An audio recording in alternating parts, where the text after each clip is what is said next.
자, 마가복음 6장 7절에서 13절 말씀을 제가 읽어드리겠습니다. 12제자를 부르사 둘씩 보내시며 더러운 귀신을 제어하는 권능을 주시고 명하시되 여행을 위하여 지팡이 외에는 양식이나 배낭이나 전대의 돈이나 아무것도 가지지 말며 신만 신고 두벌 옷도 입지 말라 하시고 또 이르시되 어디서든지 누구의 집에 들어가거든 그곳을 떠나기까지 거기 유하라. 어느 곳에 서든지 너희를 영접하지 아니하고 너희 말을 듣지도 아니하거든 거기서 나갈 때에 발 아래 먼지를 떨어버려 그들에게 증거를 삼으라 하시니 제자들이 나가서 회개하라 전파하고 많은 귀신을 쫓아내며 많은 병자에게 기름을 발라 고치더라. 아멘. 기도하겠습니다.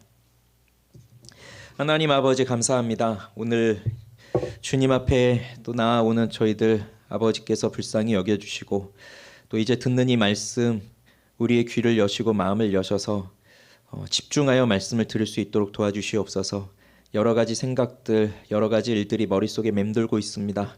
그렇지만 하나님의 말씀을 듣는 시간에는 이 말씀을 통해서 모든 것들을 잠재워 주시고 오직 우리에게 말씀하신 하나님만 바라볼 수 있는 온전한 믿음을 주시옵소서. 예수님의 이름으로 기도합니다. 아멘. 여러분들 중에는 시골 마을로 전도 아울리치를 가보신 분들이 계실 거예요. 또는 교회가 없는 지역에 거지 전도대로 파송이 되어서 며칠 동안 전도를 해보신 적도 있을 겁니다. 보통 그런 경우에 어떻게 하나요?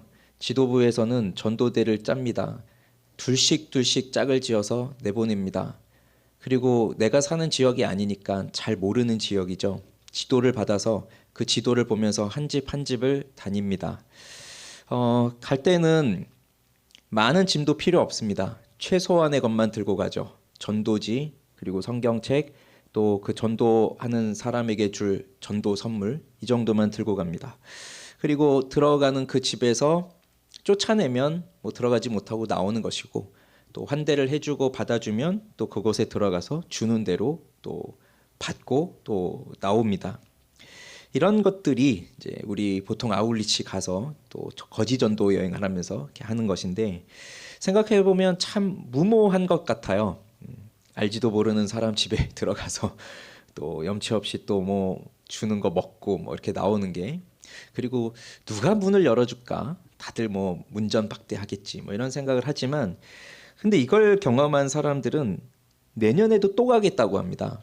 전도 여행을 다녀오신 분들은 난 이제 다시는 죽어도 안 갈 거야 이런 분들보다는 내년에 또 가야지 이제 그런 경우가 많아요.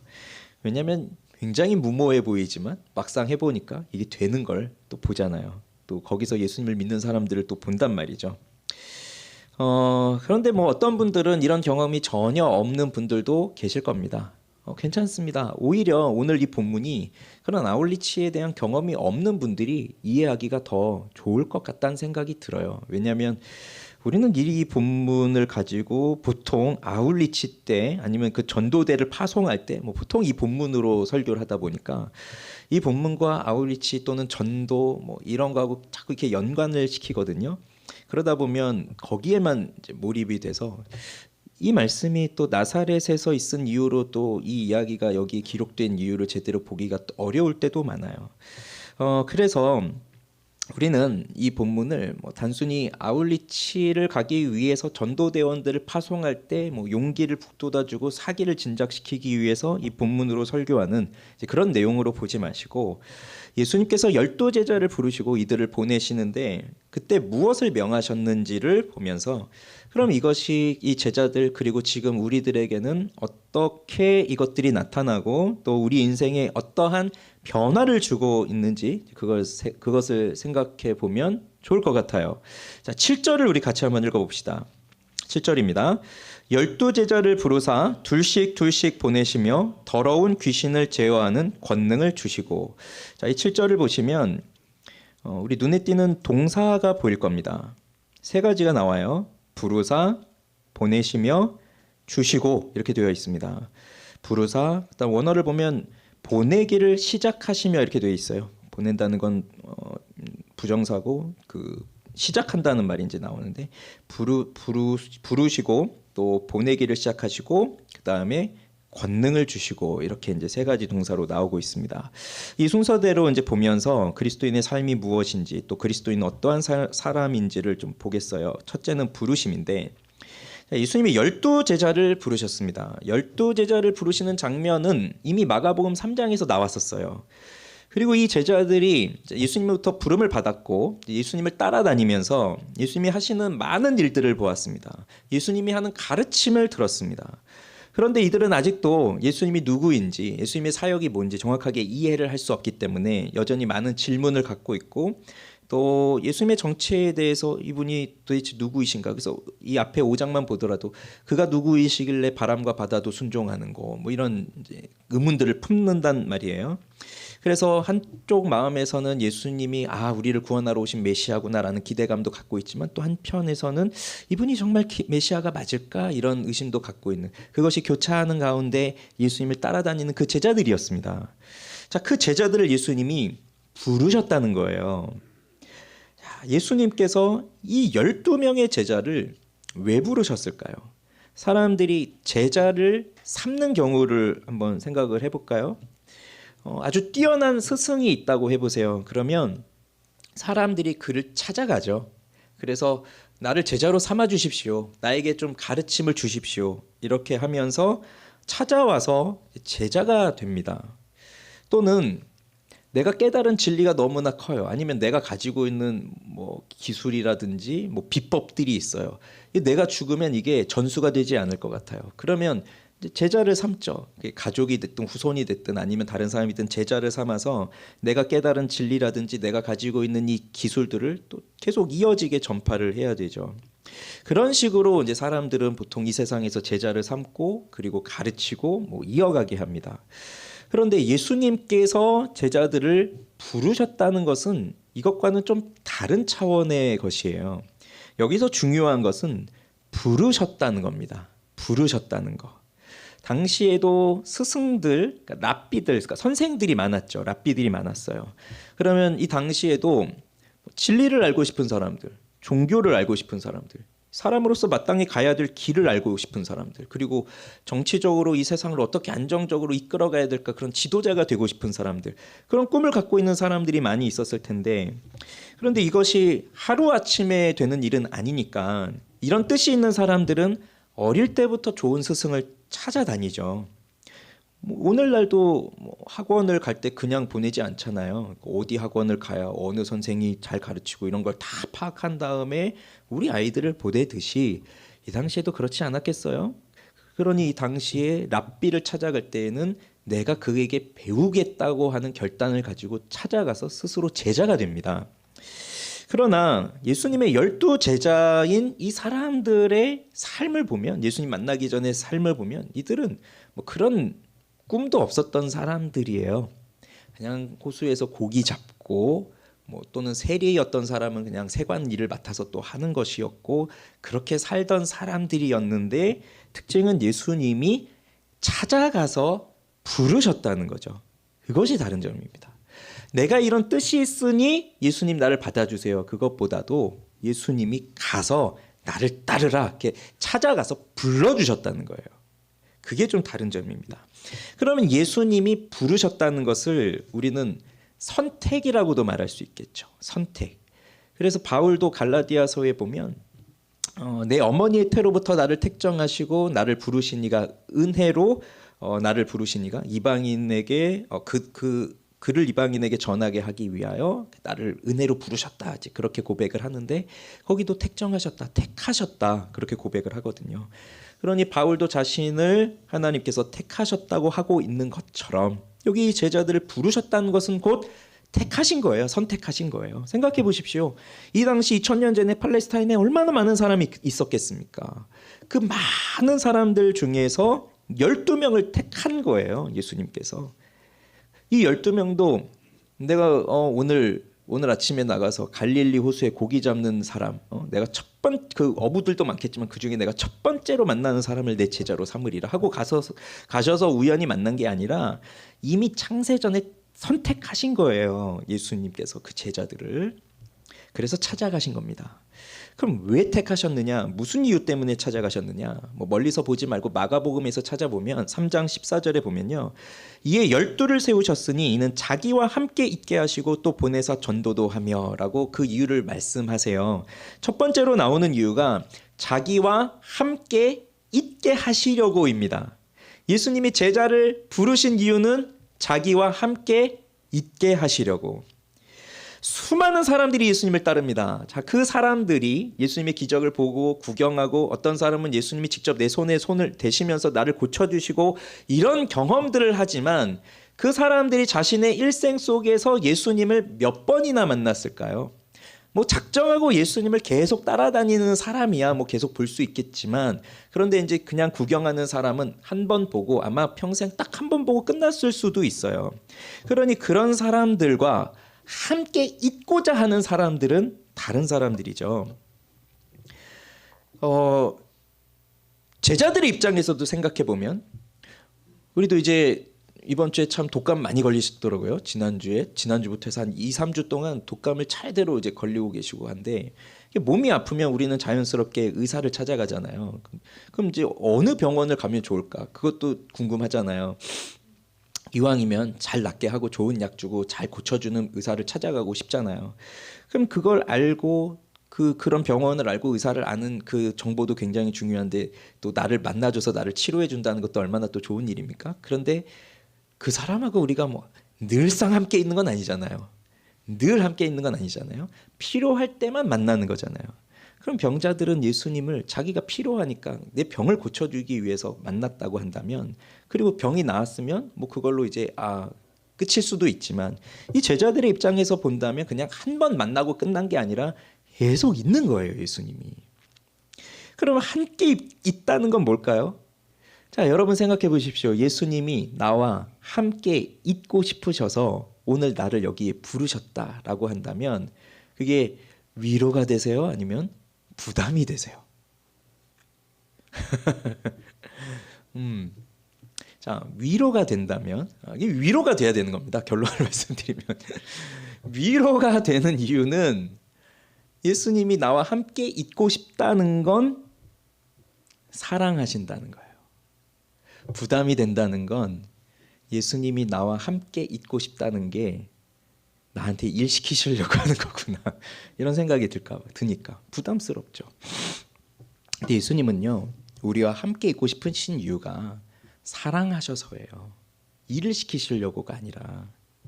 사람들은 제자를 삼을 때 그렇잖아요. 내 가르침을 너희들이 받아서 이걸 잘 퍼뜨려라.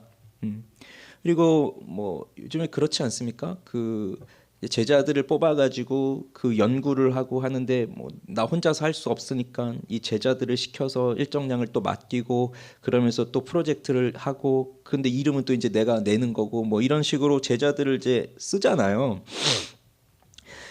그런 식으로 우리가 예수님이 제자들을 삼았다라고 생각하면 뭐 예수님도 마치 제자들을 그 12명을 뽑아서 나 혼자서는 이 위대한 사역을 나 혼자서는 할 수가 없으니 너희들이 나를 도우면서 이 일들을 좀 해라. 그렇게 된다면 이 제자들은 예수님의 도구예요. 일꾼이에요. 그러나 그렇게 보내신 게 아닙니다. 그걸 기억하세요. 그렇게 부르신 게 아니에요. 함께 있게 하시려고 부르신 거예요. 그 말은 예수님이 우리를 그냥 도구로 삼기 위해서 부르셨다는 것이 아니라 예수님은 우리를 사랑하시는 관계로 부르셨다는 겁니다. 그러면 사랑하는 관계는 뭡니까? 자, 일을 하는 관계로 만났다고 하면 그 일을 하는 사람과의 관계는 보통 우리가 직장에서 이런 관계를 맺게 되잖아요. 그러면 사랑으로 연결된 관계가 아니라 일로 연결된 관계니까 항상 뭐 눈치를 봐야 돼요. 내가 잘해야 되나? 뭐 좀 못하면 어떡하나? 그리고 이제 항상 평가가 따르죠. 그래서 잘하면 상이 주어지고 못하면 잘리고 뭐 이제 이런 것들이 관계인데 사랑의 관계는 그것이 아닙니다. 사랑의 관계는 용납받는 관계예요. 용납해주고 용납을 받는 관계. 부부 관계를 생각해 볼까요? 남편이 아내를 사랑합니다. 아내가 남편을 사랑합니다. 여러분 아내를 사랑하시죠? 남편을 사랑하시죠? 왜 사랑하십니까? 제가 왜 사랑받을까요? 얼굴이 잘생겨서? 뭐 물론 그것도 있죠. 그냥 제 아내가 보기에 없으니까 말하는 거예요. 아까 일부 에피소드 이런 얘기 안 했어요. 뭐 여러분들이 보기에는 뭐 별 볼 일 없겠지만 뭐 제 아내가 볼 땐 그래도 제가 잘생겼나 봐요. 그 뭐 그래서 사랑합니까? 그럼 여러분은 왜 사랑합니까? 근데 내가 남편에게 인정받기 위해서 아니면 아내에게 인정받기 위해서 죽어라 노력하는 분들 있습니까? 이거 인정 못 받으면 나는 이혼당할지도 몰라. 뭐 그런 마음으로 뭐 죽어라 노력하는 분들 계세요. 만약에 그런 관계라면 그건 정상적 부부 관계는 아니죠. 결혼의 관계, 부부의 관계는 사랑의 관계이기 때문에 용납하는 거예요. 용납받는 거예요. 그 누가 완벽한 사람이 어디 있겠어요. 그 사람을 100% 만족시켜줄 수 있는 사람이 어디 있겠어요. 그렇지만 그 속에서 용납하고 용납을 받는 겁니다. 그것이 사랑이에요. 예수님도 제자들을 대하실 때 예수님이 그 철칙 같은 기준으로 그 진리의 기준으로 보신다면 이 제자들은 거기 들어올 수 없는 사람들이에요. 얼마나 허물이 많아요. 오늘 6장 봤지만 7장, 8장, 9장, 10장에서 끝까지 가보십시오. 이 제자들이 얼마나 허물이 많은지. 늘 싸우고 서로 높아지려고 싸우고 서로 시기하고 또 위기 닥치니까 다 예수님 버리고 도망가고 뭐 그런 사람들이란 말이에요. 그러나 예수님은 그것을 다 용납하시는 거예요. 그리고 그들도 예수님을 통해서 용납을 받는 거예요. 부모와 자녀의 관계는 어떻습니까? 부모와 자녀의 관계에 있어서도 뭐 부모들이 자녀를 뭐 자질이 없다고 해서 지워버리나요? 그 가족 명부에서 아니죠. 그럴 수 없는 거예요. 부모는 자녀를 용납합니다. 용납을 받습니다. 그러니까 자녀는 또 부모에게. 부모도 마찬가지죠. 자녀가 부모를 뭐 택하는 건 아니잖아요. 자녀도 부모를 용납하고 용납받는 거예요. 그 관계가 가정 안에서 이루어질 때 이 사람은 용납을 받는구나, 또 용납을 하는구나. 용납을 받아본 사람이 또 넓은 마음으로 용납을 해줄 수 있고 사랑으로 품어줄 수 있는 거예요. 이런 관계가 이 사랑의 관계예요. 함께 있고 싶은 관계예요. 그게 되지 않으면 누가 있고 싶겠어요. 부부 관계가 그게 되지 않으면 누가 그 집에 있고 싶겠어요. 집을 나가고 싶지. 예수님도 제자들을 부르실 때 함께 있으려고 부르셨다는 거예요. 그래서 너희들을 내가 시키는 거 잘해 못하면 너희들을 평가해서 떨어뜨리겠어. 그것이 아니었던 겁니다. 이것이 이제 우리와 예수님과의 관계성을 보여주는 거예요. 우리가 먼저 예수님을 찾은 게 아니에요. 예수님이 우리를 먼저 찾아오신 거예요. 그러면 자, 나를 부르셨다는 걸 예수님이 나를 부르셨다는 걸 내가 확신할 수 있으신가요? 물론 어떤 분은 확실하게 확신할 수 있지만 어떤 분은 아직도 난 잘 모르겠습니다. 이런 분도 있으실 거예요. 그런데 한번 생각을 해보세요. 나를 부르셨다. 예수님이 나를 부르셨다. 이게 감사함으로 다가올 수도 있습니다. 나를 택하셨구나. 이게 정말 기쁨으로 다가올 수도 있습니다. 그런데 아직도 잘 모르겠습니다. 그렇지만 여러분 오늘 여기 이 교회에 오셨잖아요. 이게 내가 혼자 온 것 같지만 주님이 나를 부르지 않으셨다면 우린 절대 여기를 올 수가 없어요. 생각해 보십시오. 제가 이제 저희 교회도 1년이 넘어갔는데 저하고 1년 전에 저하고 알고 지내던 분들이 여기 뭐 몇 분 빼고는 없잖아요. 근데 이렇게 왔잖아요. 주님이 부르셨어요? 그리고 우리를 이렇게 이 교회로 모이게 하셨단 말이에요. 만나게 하신 거예요. 이런 것들이 다 부르심이고 또 어쨌든 좋든 싫든 설교를 듣고 있습니다. 뭐 내가 자발적으로 왔든 가족 때문에 어쩔 수 없이 왔든 뭐 여기 와서 듣고 있어요. 그것이 또 부르심이에요. 그럼 저는 여기서 어떻게든 복음을 선포할 겁니다. 부르심이 일어나도록 선포할 겁니다. 근데 부르심에도 외적인 부르심과 내적인 부르심이 있는데 외적인 부르심은 모든 사람에게 주어지는 부르심이에요. 그러나 그 외적인 부르심이 성립이 요건되려면 당신은 죄인입니다. 그런데 예수 그리스도께서 당신의 죄의 문제를 해결하셨습니다. 그리고 예수 그리스도께서는 지금도 당신을 부르고 계십니다. 예수님께 나아오십시오. 이게 제시가 돼야 외적인 부르심이 성립이 되는 거거든요. 이걸 하도록 저는 끊임없이 설교를 할 것이고 말씀을 가르치고 전할 거예요. 그리고 전 기도할 거예요. 성령께서 여러분의 영혼을 변화시켜 주시도록. 그래야 또 내적인 부르심, 이 안에서 정말 그 부르심을 받고 응답하며 나아가는 그 내적인 부르심이 이 안에서 일어나는 거거든요. 그러니 얼마나 놀라운 일입니까? 수많은 사람들 중에 이 12명을 택하셨고 정말 많은 사람들이 있는데 그중에 나를 여기에 택하셨다라고 하는 것이 얼마나 놀라운 일입니까? 그걸 깨달으셔야 돼요. 그걸 깨달았다면, 그 부르심을 깨달았다면 그 다음이 뭐냐? 우리를 보내시는 거예요. 부르셨다면 좀 오랫동안 데리고 있으시지. 아니 함께 있으시려고 했다면서요. 근데 부르셨는데 바로 보내시네요. 가라 가라. 자 보내십니다. 그래서 아까 3장 14절에도 이렇게 나오는 거예요. 함께 있게 하시고 또 보내사 전도도 하게 하시고. 그래서 부르셨는데 오늘 마가복음에 보면요. 둘씩 보냈다고 되어 있어요. 병행 구절 마태복음이나 누가복음은 이렇게 안 나오는데 마가는 둘씩 보냈다고 또 기록을 하고 있습니다. 혼자 보내지 않습니다. 우리도 지금도 전도 나갈 때 웬만해서는 혼자 나가지 않습니다. 둘씩 짝을 지어서 나갑니다. 이게 그 전도에 그 훈련이 되어 있고 그 전도에 정말 전도를 많이 해본 사람도요. 뭐 나가서 이렇게 혼자 전도하지만 그렇게 훈련이 돼 있고 오랫동안 전도를 하신 분들도 혼자 나갈 땐 늘 두려워요. 어떤 일이 일어날지 모르기 때문에 항상 두려움이 많아요. 그러나 이제 둘씩 짝을 지어 나가면 또 우리 중에 난 정말 전도를 잘해. 누구든지 와봐. 나 누구든 다 상대해 줄 수 있어. 그럴 만한 사람은 없거든요. 그런데 이제 둘씩 나가면 내가 전도를 많이 못 해봐서 좀 어려우니까 옆에 있는 사람이 해주겠지. 이제 그 마음으로 이제 또 가고요. 옆에 있는 사람 똑같은 마음이에요. 난 잘 못하니까 이 사람이 해주겠지. 그래서 이제 서로 그 마음으로 가면서 위로를 받으면서 가서 막상 하다 보면 한 사람이 전하고 한 사람은 또 뒤에서 옆에서 같이 기도해주고 그러면서 또 전도를 합니다. 그러니 둘씩 보내니까 외롭지 않아요. 함께하고 있는 지체가 너무 힘이 돼요. 그런데 오늘 주목해서 볼 건 이거예요. 예수님이 보내시는데 명하신 것이 있습니다. 그게 8절부터 11절까지 쭉 나오는데 세 가지가 나오고 있어요. 우선 첫째는 아무것도 가지고 가지 말라는 걸 명하고 있어요. 자, 8절 9절 같이 읽어보겠습니다.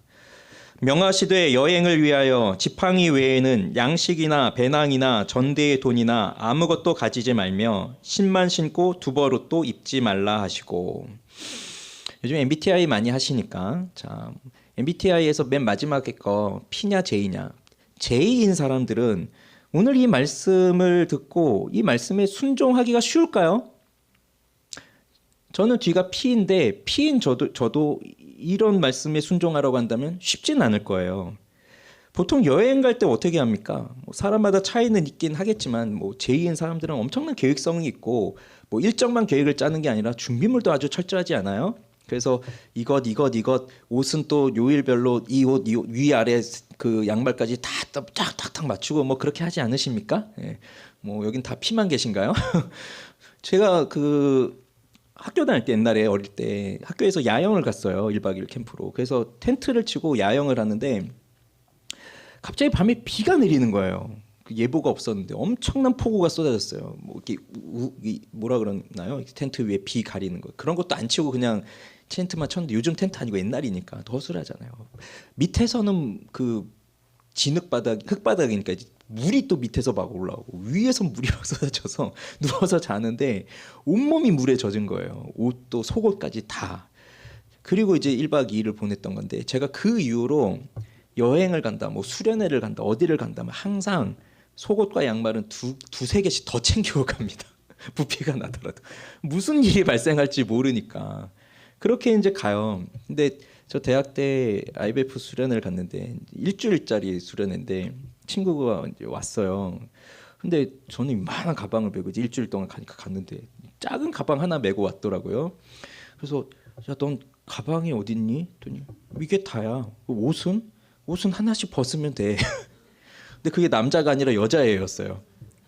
그래서 저러고 어떻게 일주일을 보내려고 하지? 근데 그 친구는 결국 인도로 선교사로 갔어요. 역시 선교사는 무슨 상황에서도 버틸 수 있는 사람이구나. 어릴 때부터. 네. 자, 지팡이 외에 가져가지 말래요. 돈도, 배낭도, 두벌옷도. 마태복음 누가복음 보면 지팡이도 가져가지 말라고 되어 있어요. 거기 보면 이건 무슨 의미일까요? 이건 정말 말 그대로 우리가 이걸 문자대로 적용한다면요. 이것도 그렇고 좀 이따 볼 10절 말씀도 그렇고 이걸 문자적으로 적용하면 자 이제 우리는 앞으로 전도 나갈 때 제가 이제 전도대원들을 우리 보내면서 화요일이든 토요일이든 보내면서 자 지갑 다 내놓으세요. 핸드폰 놓으세요. 카드 놓으세요. 자 전도지만 들고 나갑니다. 그렇게 이제 적용하겠지만 그런 의미로 주신 말씀은 아니에요. 그럼 무슨 뜻이냐? 자족하라는 의미입니다. 자족하라는 의미예요. 즉 누가 보내십니까? 예수님이 보내시잖아요. 그러면 보내는 분을 신뢰하라는 겁니다. 보내는 분을 신뢰하라는 거예요. 너희에게 필요한 것이 있다면 보내시는 그분께서 너희에게 다 그때그때 채워 주실 것이니 너희는 그렇게 불필요한 것들 가지고 가지 말라. 자족의 의미예요. 전쟁을 생각해 보세요. 원정을 떠납니다. 그럼 뭐 한 1년, 2년 그렇게 긴 전쟁에 참여하는데 전투하는 병사들이 뭐 1년, 2년치 식량을 자기 배낭에 다 짊어지고 그러면서 나가서 전투하고 그러나요? 그냥 오늘 나가서 전투하고 돌아오는 거예요. 무기만 들고 나가서. 근데 어떻게 그 1년, 2년을 버틸 수 있겠어요? 그 전투하는 병사들은 자기 뒤에 음식도 무기도 보급해줄 보급부대가 있다는 것을 신뢰하고 있으니까 자기는 그냥 무기만 들고 나가고 돌아오는 거예요. 싸우고 돌아와 보면 식량이 와 있고 또 소진된 무기가 또 채워져 있고 그렇게 전투를 하는 거잖아요. 그런 것처럼 예수님이 우리를 보내실 때 너희가 그렇게 다 들고 갈 필요가 없다. 내가 다 채워준다. 그걸 의미하고 있는 거예요. 자족하라는 거죠. 그다음 이제 또 두 번째는 10절에 보면 누구 집에 들어갔을 때 이제 어떻게 행동하는가, 그러니까 행동하는 것이 이제 두 가지가 나오는데 10절을 같이 읽어 봅시다. 또 이르시되 어디서든지 누구의 집에 들어가거든 그곳을 떠나기까지 거기 유하라.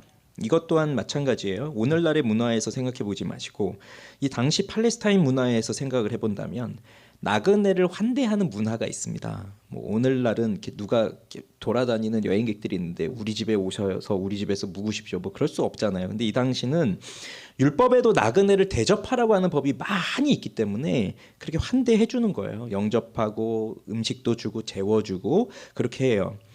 그러니 이제 또 이것도 문자대로 적용을 하면 우리는 해외 아울리치 가는데 호텔 예약할 필요가 없군요. 가면 뭐 어디서든 뭐 채워주겠죠. 그런 식으로 해석하는 게 아닙니다. 그걸 말하는 게 아닙니다. 이건 뭐냐면 자, 그 당시는 이제 누군가의 집에 들어갈 수 있다는 거예요. 그리고 환대를 해준다는 거예요.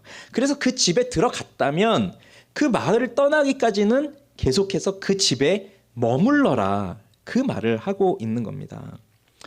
왜 이렇게 얘기를 하시느냐면 만약에 우리 집사님 부부하고 이렇게 둘씩 짝을 지어서 전도를 하러 갔는데 우리 박 집사님 부부가 어느 집에 딱 환대를 받았어요. 그래서 두려운 마음으로 오늘 잠을 잘 수 있을까 해서 갔는데 정말 첫 번째로 딱 간 집이 여기서 주무세요. 식사는 하셨어요? 하면서 음식을 딱 차려주는 거예요. 근데 그 집을 보니까 방이 하나짜리 집이에요. 집이 근데 그 한 칸짜리 집에서 여기서 주무십시오. 뭐 괜찮습니다 하고 밥을 또 주시는데 그냥 국 하나 딱 이렇게 주시는 거예요. 그래도 얼마나 감사해요. 밖에서 잘 수도 있었는데 그 감사한 마음으로 먹고 편안하진 않았겠지만 그래도 감사함으로 잤어요. 다음 날 아침 눈을 뜨고 이제 저는 또 오늘 여기 마을 좀 돌아보고 다시 돌아오겠습니다 하고 나갔는데 우리 이 집사님 부부를 만난 거예요. 어제 어디서 주무셨어요? 했더니 우리 이 집사님은 제가 잤던 집은요 방이 6개예요. 그리고 밥을 주시는데 뭐 소고기, 닭고기, 돼지고기 다 나오네요. 그 얘들은 무슨 생각이 들어요? 감사한 줄 알았더니 저 집은 더 좋은 집이 있었구만. 내가 한 집 더 갔으면 저 집에서 자는 거였는데 그러면서 저녁에 돌아와서 지난밤에 너무 감사했습니다. 저는 그만 가보겠습니다. 저기 옆에 더 좋은 집이 있다고 하네요 하고 가서 옮기면 그러면 뭐가 되는 거예요? 여기서 이제 해줬던 분은 이게 또 신뢰가 되는 거잖아요. 그러니 어떠한 상황이 되든지 뭐 좋은 집에 갈 수도 있고 안 좋은 집에 갈 수도 있습니다. 그렇지만 그 집에 들어가서 거하면 거기 떠나기 전까지는 거기 유해라. 이것도 뭐죠? 이것도 자족이에요. 어느 곳에 있든지 만족하라는 거예요. 우리 아울리치 가보면 저녁마다 보고회를 하거든요. 그럼 보고회 할 때 항상 그런 분들이 또 있어요. 점심 먹을 시간이 됐는데 안 오세요. 어떡하지? 왜 저 팀은 안 오지? 뭐 전도를 이렇게 길게 하나? 해서 궁금하고 지나갔는데 저녁에 얘기를 들어보니 갔던 집에서 뭐 밥은 먹었냐 하면서 밥을 쫙 차려주셨다는 거예요. 그 온갖 좋은 걸로. 그럼 이제 자라가면서 이제 보고를 하는 거죠. 하나님이 이렇게 채워주셨다. 그럼 우리 듣는 사람들이 다 박수 치면서 야, 역시 하나님은 정말 아름다우십니다 하고 하는데, 어떤 사람 마음속에는 야, 나는 지금 아울리치 수년째 다니는데 나는 밥 한 번 못 먹어봤고 물 한 잔도 제대로 못 먹어보고 늘 문 밖에 서서 가라고 막 그 내쫓김이나 당했는데 어떻게 저 사람은 처음 왔는데 저렇게 밥을 먹지? 내가 기도가 부족한가? 내가 전도를 정말 못하나? 뭐 이런 별 생각을 또 다 한단 말이에요. 해보신 분도 계실 거예요. 그러나 자족하라는 거예요. 어떤 사람은 그렇게 대접을 받을 수도 있고 어떤 사람은 그런 대접을 못 받을 수도 있지만, 그런데 그 사람에겐 그게 필요한 거예요. 하나님이 그게 필요하니까 그렇게 먹을 것을 주시면서 위로도 해주시지만 또 나에게는 지금 이게 필요한 거예요. 그래서 내가 이런 과정을 통해서 또 연단을 받기도 하고 또 그게 감당할 수 있는 사람이니까 또 그걸 맡기시는 거예요. 그렇게 쫓겨나고 하는 것도. 그러니 자족하는 겁니다. 자족하는 거예요. 근데 오늘날의 세상은요, 지금 우리가 살고 있는 사회는요, 워낙에 모든 것들이 잘 갖추어진 사회를 살아가고 있어요. 그러다 보니까 잘 준비가 다 되어 있으니까 이제 우리는 뭐 하나라도 모자르거나 부족하면 불안하기 시작해요. 불안해져요. 그래서 뭐 지팡이 외에 다른 거 놓고 가라라고 했을 때 그래도 핸드폰은 있어야죠. 근데 또 핸드폰 챙기니까 충전기도 있어야죠. 충전기도 챙기죠. 또 충전기 챙기니까 그래도 와이파이라도 돼야 될 텐데 그럼 이제 와이파이 동글이랍니까? 그것도 챙겨야죠. 아무튼 뭐 챙길 게 이제 점점 많아지는 거죠. 없으면 불안한 거예요. 그래서 요즘에 이제 중고등학생들이 수련회를 옛날만큼 잘 안 간대요. 근데 안 가는 이유를 그 얘기도 전 들었어요. 왜 안 가나 이렇게 잘 물어봤더니 화장실 때문에 안 간다는 거예요. 화장실 때문에. 워낙에 요즘 아이들은 그냥 어렸을 때부터 그러니까 집에서 깨끗한 화장실, 비데도 있는 화장실 이런 데서 이렇게 일을 보다 보니까 수련회장, 기도원 이런 데 화장실은 뭐 도무지 못 쓴다는 거예요. 그래서 화장실 때문에 수련회를 안 간대. 학원 때문에 안 돼요. 뭐 이런 게 아니라 화장실 문제. 근데 그걸 또 말을 못 하는 거죠. 그래서 잘 설득해서 또 전사님 설득해서 데려갔더니 3일 동안 2박 3일 동안 화장실 안 가는 거예요. 나중에 3일째 돼서 막 변비 복통 와가지고 그러고. 그만큼 뭔가 잘 갖추어져 있으면 오히려 어려운, 하나라도 모자라면 부족한, 불안한 이런 시대를 살아가고 있어요. 이런 시대를 살아가고 있는 그런 시대에 적합해진 우리들에게 하나님은 우리를 부르셨고 이제 또 우리를 보내시는데, 그럼 이제 우리를 보내세요. 그러면 주께서 우리를 부르셨다는 건 아멘입니다. 감사합니다라고 했는데 이제 우리를 보내세요. 보내실 때 여러분들은 어떤 반응을 보이세요? 이사야처럼 누가 나를 위해 갈고 하며 주여 내가 여기 있나이다 하면서 이렇게 가시나요? 아니면 주님 저는 아직 준비가 안 되었습니다. 그런 경우가 많나요? 준비가 안 됐다고 생각하는 경우가 너무 많아요. 그럴 수도 있겠죠. 워낙에 이렇게 잘 준비가 되어져야, 사회에서도 이렇게 준비가 잘 되어져 있어야 어떠한 일을 할 때 실수 없이 이제 해 나갈 수 있으니까 주님의 일을 할 때에도 준비가 잘 되어져야 하는 것은 당연한 일인데, 그러나 이제 주님께서 우리를 부르실 때 부르셔서 보내신다는 건 맡기신다는 거잖아요. 모르고 맡기시겠어요? 우리가 어떤 상태인지 알고 맡기신다는 건데, 그런데 거기서 자꾸 우리는 주님 전 준비가 안 됐습니다. 준비가 안 됐습니다. 아직 아이가 어려요. 아이가 어리기 때문에 저는 아직 안 될 것 같아요. 아이가 크면요? 아이가 초등학교 입학을 해야 돼요. 올해는 안 될 것 같아요. 중학교 가면요? 사춘기예요. 올해는 안 될 것 같아요. 고3 되면요? 고3이잖아요. 안 될 것 같아요. 대학 가면요? 제가 이제 나이가 많아서 못 하겠어요. 뭐 계속 이제 핑계가 생기는 거예요. 준비가 안 됐습니다. 준비가 안 됐습니다. 그렇게 본다면 준비를 완벽하게 갖추고 주님이 부르시는 자리에 보냄을 받고 가는 사람은 몇 명이나 있을까요? 목회자들은 뭐 다 완벽하게 준비가 돼서 했을까요? 교회를 개척하는데 모든 게 다 준비가 돼서 이제 완벽합니다 하고 했을까요? 아니거든요. 부족함이 많아요. 그러니 우리가 우리의 부족함을 채우기 위해서 준비를 하고 그 준비를 완벽하게 마칠 때까지 기다린다면 우린 평생 예수님 오실 때까지 기다리다가 준비하다가 끝날 거예요.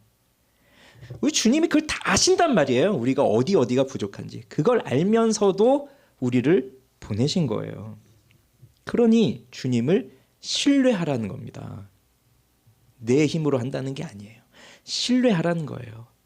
그래서 교사로 부름을 받았습니까? 나를 교사의 자리에 보내셨습니까? 그러면 내가 그 교사를 감당할 만한 힘이 없지만 하나님은 지혜를 주시는 거예요. 그 자리에서.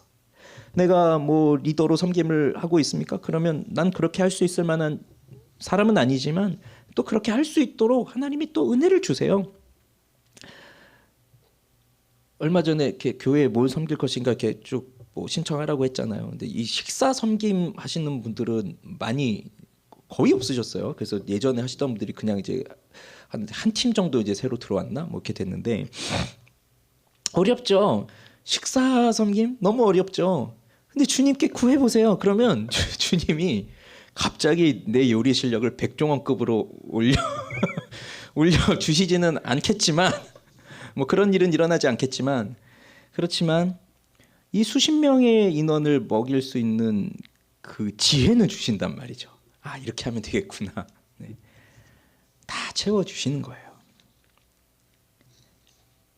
그런데 자 또 하나 이제 세 번째 또 하나의 이제 지침이 있어요. 11절을 봅시다. 읽어봅시다. 같이 시작.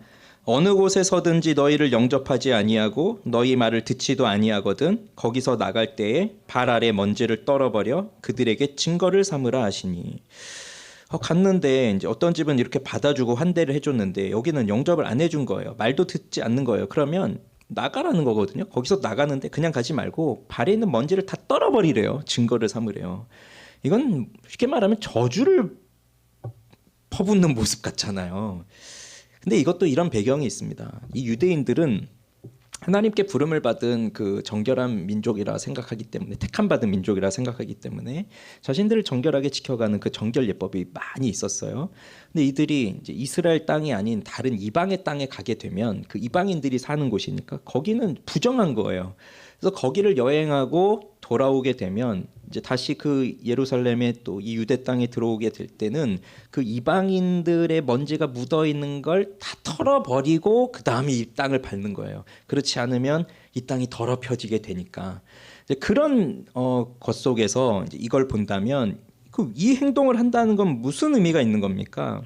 지금 영접하지 않았다, 말을 듣지 않았다. 이 사람들을 뭘로 본다는 거예요? 마치 이 사람들을 이방인들처럼 여긴다는 거예요. 그래서 내가 너희 집에 들어갔지만 너희가 나를 받아주지 않았기 때문에 너희는 이방인이나 다름없다. 그러니 너희의 부정한 것을 내가 여기서 다 털어버리고 나는 간다. 이제 그런 의미가 되는 겁니다. 병행구절이 되는 마태복음 10장에 보면 예수님이 또 명하셨어요. 이 12제자들한테 너희들은 이방인의 길로도 가지 말고 사마리아인의 고을에도 들어가지 말고 오히려 이스라엘의 집에 잃어버린 양들에게로 가라. 그러니까 예수님이 유대인들에게만 가라고 명하신 거예요. 그러니 이들이 만난 사람은 이방인들이 아닙니다. 유대인들인데 이들을 받아주지 않잖아요. 그러면 거기서 먼지를 다 털어버려라. 너희는 이방인이다. 하나님께 부름을 받았다고 선택을 받았다고 자신을 정결하게 지키려고 그 율법을 그렇게 지켜가고 있는 그들이라 할지라도 이 제자들을 받아주지 않으면 이방인처럼 여기겠다라고 하는 그런 그런 말씀이거든요. 그런데 여기서 저는 주목해보고 싶은 단어는 이 11절 안에서도 너희라는 말입니다. 너희. 두 번이나 나오고 있는데 너희를 영접하지 아니하고 너희 말을 듣지도 아니하거든. 그러면 이 너희는 누구입니까? 예수님의 제자들. 그래서 예수님께서 부르셔서 보냄을 받아서 간 사람들인데 자, 이들이 거절한 건 이 제자들이고 듣지 않은 건 이 제자들의 말입니다. 그런데 왜 이렇게 먼지를 털어버릴 정도로 그들을 이방인으로 여길 정도로 그렇게 행동을 할 수 있다는 겁니까?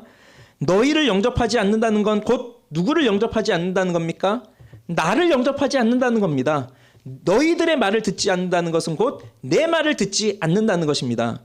그러니 이 너희는 허물 많고 부족함이 많고 준비도 덜 된 것 같은 그러한 아직까지 부족한 제자들이라 할지라도 너희를 영접하지 않고 너희 말을 듣지 않는다는 것은 곧 나를 영접하지 않고 나의 말을 듣지 않는 것이다. 그러면 이 너희는 누구입니까?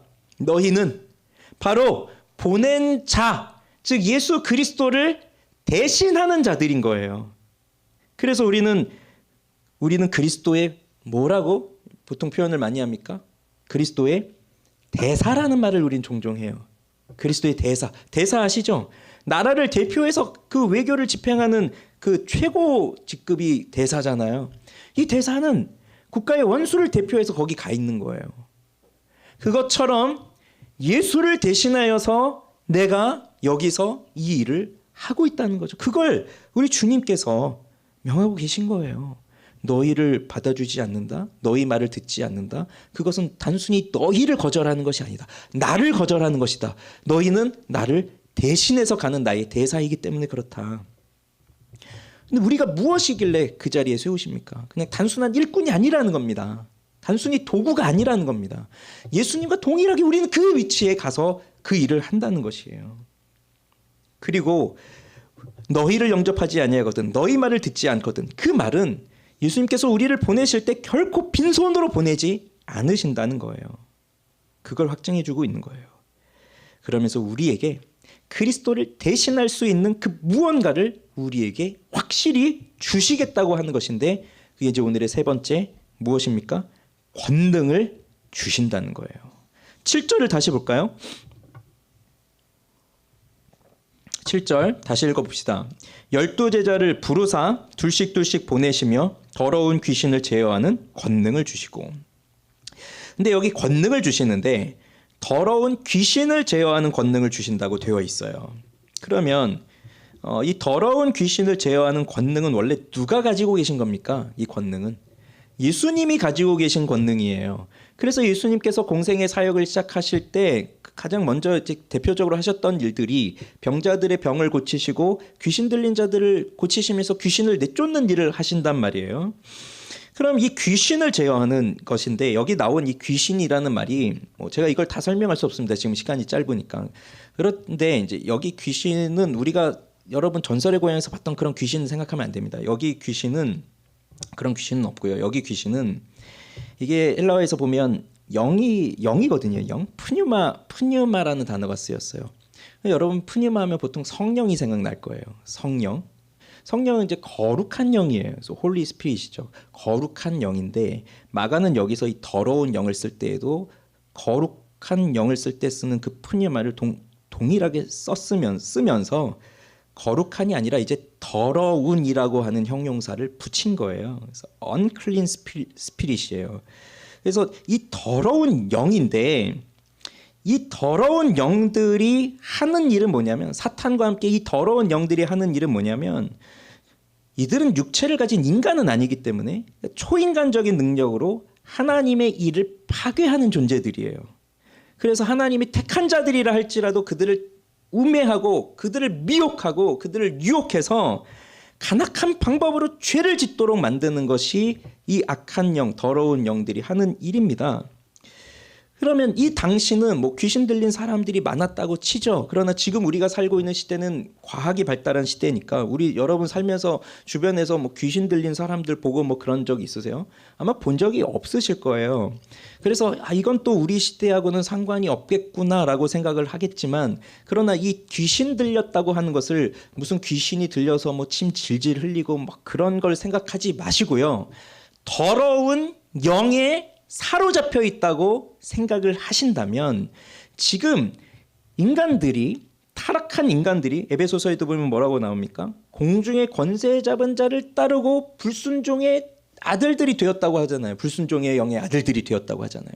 그러면서 우리가 살아가는 모든 것들이 하나님의 거룩한 은혜를 받으면서 그 거룩한 통치를 받으면서 살아가는 것이 아니라 이 세상의 더러운 영들에 의해 지배받으면서 살아가고 있는 것이니까 그냥 우리는 살고 있는 것 자체가 더러운 영, 그 속에서 살고 있는 거예요. 근데 이게 그래도 이제 보편적인 사람들은 어느 정도 하나님 주시는 일반 은총 차원 속에서 제어도 되고 통제도 되고 조절도 되고 절제도 되고 한단 말이에요. 그래서 일반적인 삶이 또 가능한데 어떤 사람들은 그게 없어요. 그러니 그냥 극단적으로 치닫는 거예요. 극단적으로. 그래서 어떤 사람은 어떠한 것에 붙잡혀 가지고 거기 끝으로 가버린 거예요. 그러니 귀신 들렸다는 걸 무슨 뭐 이상한 뭐 그런 걸로 생각하지 마시고 내가 정말 살아가면서 필요한 것이 있는데 그것이 없으면 난 못 살겠다라고 하는 것에 정말 끝이죠. 이걸 생각해 보십시오. 이렇게 추운 날씨에도 우리 담배를 좋아하시는 분들은 전 너무 대단해 보여요.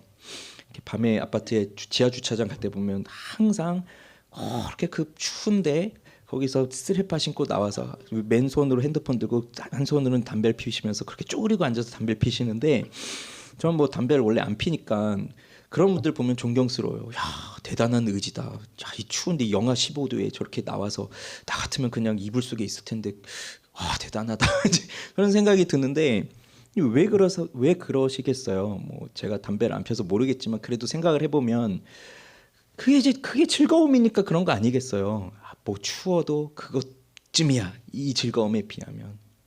그러니 보십시오. 요즘 아이들 생각해 보십시오. 요즘 아이들한테 핸드폰을 뺏는다고 생각해 보세요. 너 반납해라. 일주일 동안 이거 이제 못 쓴다라고 하면 애들이 그거를 순순히 내놓겠어요? 그리고 애들이 정상적으로 살아갈 수 있을까요? 금단 현상이 나오겠죠. 그게 뭡니까? 사실 이런 것들이 다 그 더러운 영에 사로잡혀 살아가는 극단의 모습인 거예요. 우리가 자족한다고 한다면 있어도 살 수 있고 없어도 살 수 있어야 되는데 없으면 못 살겠다는 거예요. 이제는 이제 핸드폰이 없으면 못 살아요. 다른 건 몰라도 이건 있어야 돼요. 그것이 끝으로 간 게 바로 이런 모습들이에요. 근데 이것들을 제어하신다는 거예요. 예수님께서. 그래서 그 당시에 이제 귀신 들린 모습으로 그런 것들이 매우 많이 나타났고 하죠. 그런데 예수님이 어떻게 쫓아내십니까? 그들을. 그 악한 영, 더러운 영을, 귀신을. 뭐 부적 들고 나타나서 붙여요? 아니면 북치면서 막 방울을 흔들어요? 뭐 십자가 들고 와서 성수를 뿌려요? 뭘 하십니까? 예수님이? 그런 건 다 우리 영화에서 본 그냥 허구일 뿐이고 예수님은 그냥 말씀만 하세요. 하나님의 말씀을 선포하시는 거예요. 그러면 이 더러운 영은 그 말씀을 듣고 그 말씀의 권위에 복종하면서 떠나는 거예요. 그게 귀신을 제어하는 더러운 영을 제어하는 예수님의 권능이거든요. 그것을 너희에게 주셨다는 거예요. 우리에게 주셨다는 거예요. 그러면 우리 안에 있는 수많은 문제들이 있습니다. 그러니까 나는 귀신 들리지 않았어. 그렇게 생각할 것이 아니라 나도 이 세상의 더러운 영 속에 속해서 이것 없으면 살 수 없는 그 속에서 나도 살아가고 있는데 근데 예수님께서 그 문제를 친히 해결해 주셨다는 거예요. 내게. 그리고 그걸 해결해 주신 것뿐만 아니라 그걸 제어할 수 있는 권능도 주셨다는 거거든요. 이 권능을 왜 주십니까? 그래, 내가 이걸 줄 테니 너 한번 해봐라. 어디 잘하나 못하나. 잘하면 성공, 잘하면 통과, 못하면 너는 지옥이다. 뭐 그런 겁니까? 아닙니다. 예수님께서 계셨으면 하셨을 그 일을 우리를 통해서 계속 하게 하시는 거예요. 그래서 예수님이 공생의 사역 때 이 귀신을 내쫓고 병을 고치고 죽은 자를 살리고 이런 기적들을 계속 하셨고요. 예수님이 계셨을 땐 이걸 예수님이 하셨지 사도들이 주도적으로 하진 않았거든요. 근데 이때 이제 특별하게 이렇게 할 때도 있지만 그런데 예수님이 승천하시고 난 후에 초대교회의 모습을 보면 사도들이 예수님이 하셨던 것 못지않게 죽은 자를 살리고 병든 자를 일으키는 기적을 많이 일으킵니다. 사도행전에 보면. 왜 그러신 거죠? 왜 그런 거죠? 사도들의 능력이 그만큼 뛰어났다는 걸 보여주는 겁니까? 아닙니다. 성령께서 사도들과 함께 하고 있다는 걸 보여주는 겁니다. 사도들의 능력을 보여주기 위해서 하는 게 아니라 성령께서 함께 하고 있다는 걸 보여주고 있다는 거예요. 그런데 그 초대교회 이후로는 뭐 죽은 자가 살아나고 병든 자가 고침을 받고 이런 일들은 일반적으로 일어나지 않아요. 뭐 아예 없다는 건 아니지만 그러나 우리는 보편적으로 그걸 볼 수 없습니다. 교회에서도 볼 수 없고 그런 기적들은 잘 일어나지 않습니다. 왜 그렇습니까? 그 당시는 성령께서 그 일을 통해서 더러운 영을 제어하시고 악한 영들을 물리치시고 하나님의 나라를 세워가는 일들을 눈으로 보여주셔야 했다면 이제는 성경이 기록이 되어져서 우리는 이 성경을 통해서 하나님의 말씀의 권위를 다 보게 된 거예요. 그러니 예수님이 이 귀신을 쫓아내시는 것도 말씀의 권위로 하신 거였거든요. 그러면 지금 우리는 어떻게 권위를 가지고 있을까요? 내가 말을 했을 때 귀신이 떠나갑니까? 여러분은 잘 모르겠지만 목회자들에게는 그런 부담이 좀 있어요, 사실. 그래서 예전에도 누가 귀신이 들렸답니다. 목사님이 좀 가보셔야 될 것 같은데요. 뭐 이런 말이 오면 왜 하필 나지? 이런 생각이 들거든요. 그래서 다행히 저는 안 갔어요. 근데 뭐 이런 얘기가 들려요. 뭐 귀신 들린 자한테 가면 꼭 그 귀신 들린 자가 목사가 오면 이런대요. 목사도 아닌 것이 가짜 주제 뭐 이런 얘기를 한대요. 그럼 이게 얼마나 창피하겠어요. 뭐 집사님 데리고 내가 목사로 딱 귀신 쫓아내고 예수의 이름으로 뭐 귀신아 물러가라면 딱 물러가야 되는데 딱 갔더니 말도 하기 전에 가짜가 와가지고 이러면 얼마나 부담스럽겠어요. 그러니 이게 참 부담이죠. 여러분들은 안 그렇겠지만 목회자들 이런 게 부담이에요. 그렇지만 뭘 하는 겁니까? 저는 근데 그 가짜가 왔구만 뭐 이런 것도 생각해 보니까 뭐 크게 무서울 게 하나도 없더라고요. 생각해 보니까 그 귀신은 거짓말만 하는 거니까 가짜가 왔네. 그게 거짓말이네. 나 진짜야. 이게 되는 거니까 그것도 뭐 무서울 게 이제 아니더라고요. 나중에 생각해 보니까. 그러니 자 뭡니까? 뭘로 하는 겁니까? 두려우니까 뭐 자꾸 뭐 큰 소리나 지르고 십자가나 자꾸 이렇게 내걸고 막 그런 그게 아니라 성경을 잘 들으세요. 우리가 성경을 바르게 읽고 정확하게 해석하고 그 말씀을 적용하고 그것을 실천하며 살아갈 때 그때 더러운 영이 제어되는 권능이 나타나는 거예요. 이해되십니까? 능력은 하나님의 말씀에 있기 때문에 그런 거예요. 우리는 지금 우리가 이 말씀을 정확하게 읽고 해석하고 이 말씀대로 살아낸다면 그러면 우리 주변에 있는 그 수많은 더러운 영에 사로잡혀 고통 가운데 살아가고 있는 사람들이 참된 진리를 발견하게 될 것이며 빛이요 생명이신 그리스도를 만나게 되면서 끊어낼 수 없는 그들의 어두움을 끊어내고 참 진리와 생명 가운데로 나아올 수 있다는 거예요. 그 권능을 우리에게 주셨다는 겁니다. 왜 이렇게 하시겠습니까? 왜? 요즘에 제정신으로 사는 사람들이 많지 않잖아요. 우리 모두가 다 그렇습니다. 조금만 자기 내면을 잘 들여다보면 얼마나 복잡한 일들이 여기 내 내면 속에 내 머릿속에 이렇게 팍팍팍팍 하고 있는지 이거 지금 우리들이요 뭐 다 마찬가지예요. 저도 그렇고 여러분도 그렇고 우리 교회에 있든 아니든 우린 다 이 현대 사회에 살면서 많은 복잡함 속에서 불안함과 두려움과 그리고 그것에 막 찌들려서 아니면 회피하거나 뭐 그러면서 이제 살아가고 있는데 그런데 하나님의 말씀의 권능이 임하면 이것이 풀어진다는 거예요. 이게 해결이 되는 거예요. 자유, 평안, 은혜 이것이 주어지는 거예요.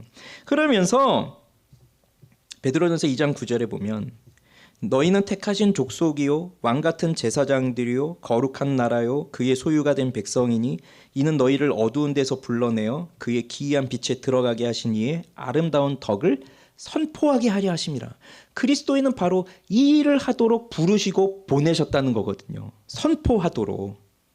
그렇게 우리들이 하나님이 하신 일, 그리스도의 권능을 하나님의 말씀을 순종하는 삶으로 살아갈 때에 하나님의 아름다운 덕을 선포되는 것, 하나님의 아름다운 덕은 선포가 되는 것이고 그 덕이 선포가 될 때에 어두움 가운데 살아가고 있는 자들이 그리스도의 빛을 보게 된다는 거예요. 그렇게 된다면 우리는 누구입니까? 그리스도의 제자들은 누구인 겁니까? 부르심을 받고 보내심을 받은 사람들은 그 권능을 받고 예수 그리스도를 가리키는 손가락으로 살아가는 사람들인 거예요. 이제 결론을 내리면서 마칩시다. 자, 예수님이 이렇게 부르시고 보내시고 권능을 주시고요. 그리고 이렇게 말씀들도 쭉 해주셨어요. 그랬더니 제자들이 나가서 회개하라 전파했고요. 그랬더니 13절의 결과가 나오죠. 읽습니다. 시작. 많은 귀신을 쫓아내며 많은 병자에게 기름을 발라 고치더라. 정말 주님께서 부르시고 보내시고 권능을 주신 대로 그대로 일이 일어났어요. 일이 이루어졌어요. 그러면 자, 이걸 이제 우리가 적용을 하면, 그래서 이제 처음에도 말씀드렸지만 이걸 아울리치하고 자꾸 연관시키고 무슨 전도할 때 이제 우리 뭐 전도 나갈 때 그럴 때 이제 이걸 연관시키면 그냥 이거 뭐 전도하는 사람들에게 주시는 메시지구나 이렇게 생각하고 넘어가고, 나하고는 뭐 일상 삶에서는 별로 상관이 없겠다 생각하고 지나가겠지만, 그러나 이것은 그냥 아울리치 때 그냥 전도대원들에게만 주는 메시지가 아니라 이건 우리 일상에서 이렇게 살아가라고 주시는 메시지이거든요. 그럼 하나님은 우리를 부르신 거예요. 제자로 부르셨어요.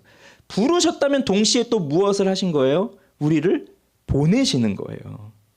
그러니 부름을 받았다면 베드로가 변화된 예수님을 보고 우리 여기 조사오니 여기 초막새 짓고 여기서 영원히 삽시다, 이런 마음이 사실 처음에 많이 있겠지만, 그런데 여기 머물러 있는 것이 아니라 우리를 부르신 이유는 나와 함께 있는데 너희는 가라는 거거든요.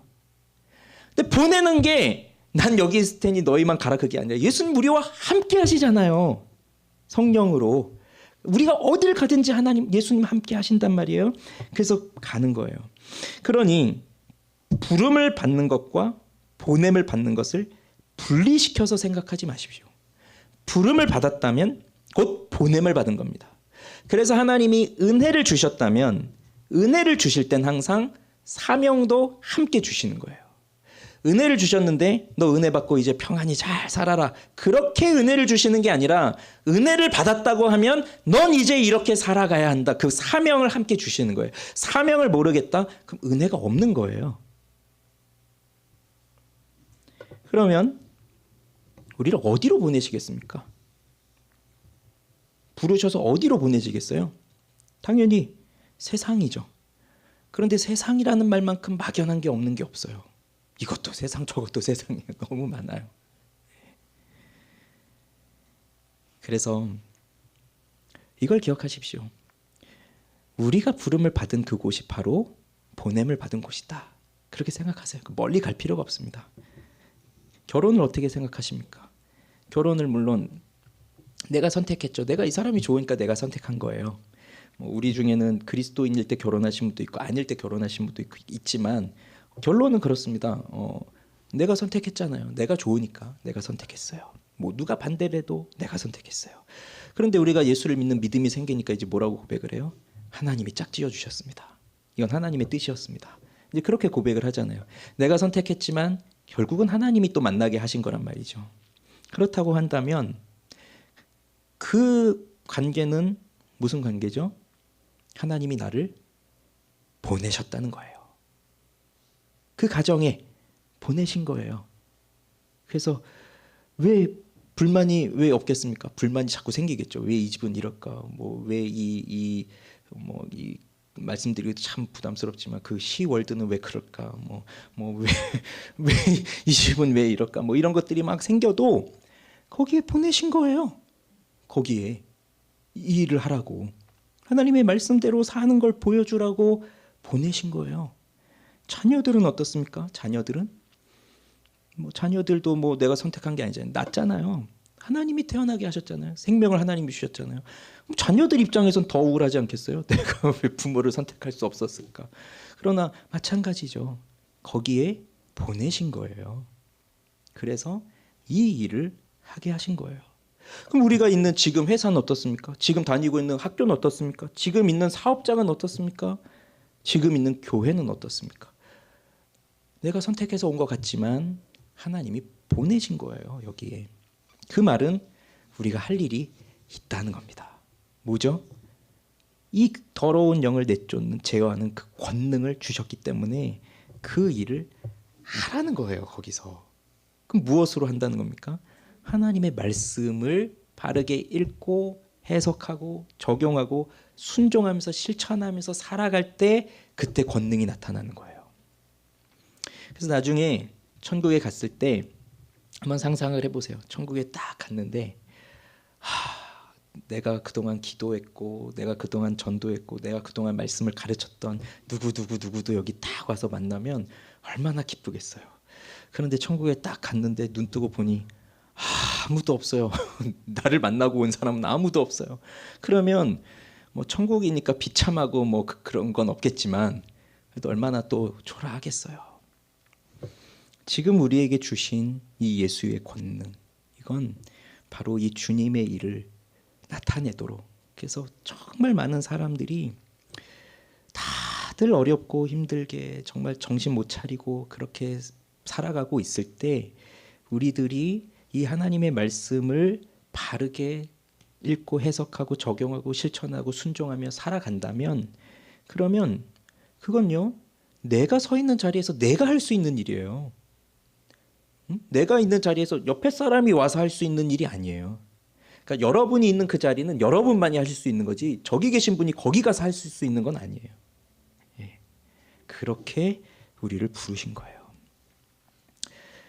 여기까지 말씀을 드렸는데도 나는 부르심을 모르겠다라고 하신다면, 그러면 그리스도 예수께서 하신 일을 생각해 보십시오. 예수님께서 나를 부르시기 위해서 친히 이 땅에 오셨고, 그리고 나를 위해서, 이 허물 많은 나를 위해서 십자가에서 나를 대신해서 죽으셨습니다. 그것을 생각하고 묵상해 보세요. 그게 바로 예수님이 나를 부르셨다는 증거가 됩니다. 우리 같이 기도하겠습니다.